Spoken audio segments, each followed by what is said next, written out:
Hi welcome back to Vibha Sarees. ముందుగా మన customers అందరికీ థ్యాంక్ యూ అండి, థ్యాంక్ యూ సో మచ్. ఎందుకు అనుకుంటున్నారా, ఈ రోజుకి మన స్టోర్ ఓపెన్ చేసి ఎగ్జాక్ట్గా 2 years అయిందండి. మన జర్నీ అనేది సక్సెస్ఫుల్గా 2 years అయితే కంప్లీట్ అయ్యిందండి.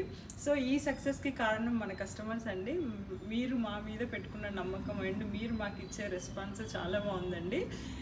సో ఈ అప్డేట్ అయితే చాలా లేట్గా ఇస్తున్నాను, సో సారీ అండి. ఎందుకంటే మనం కొంచెం శ్రావణం బిజీ అయిపోయి రీల్స్ చేయడానికి కూడా కుదరలేదు. సో మన యానివర్సరీ సందర్భంగా మన కస్టమర్స్కి అయితే ఆఫర్ ఇవ్వాలి కదా. సో ఏమి ఇద్దాం అనుకుంటున్నాను అంటే, లేట్ అప్డేట్ కాబట్టి మీకు ఆఫర్ అనేది ఎక్స్టెండ్ అవుతుంది. సో మన కస్టమర్స్ అందరికీ స్టోర్లో మీరు ఏదైనా పర్చేస్ చేయండి 20% ఆఫ్ అయితే వస్తుందండి. ఇది యానివర్సరీ సేల్ మాత్రమే. సో ఈ ఆఫర్ మనకి 20 to 25th వరకు అయితే సేల్ ఎక్స్టెండ్ అయ్యిందండి. సో ఎందుకంటే మనకి అప్డేట్ అనేది లేట్గా ఇస్తున్నాం కాబట్టి ఈ ఆఫర్ మనం 5 days అనేది ఇస్తున్నాం మన కస్టమర్స్ కోసము. సో మీరందరూ మన స్టోర్ని విజిట్ చేసి మీకు కావాల్సిన శారీస్ కానీ డ్రెస్ మెటీరియల్స్ కానీ పర్చేస్ చేయండి. Thank you.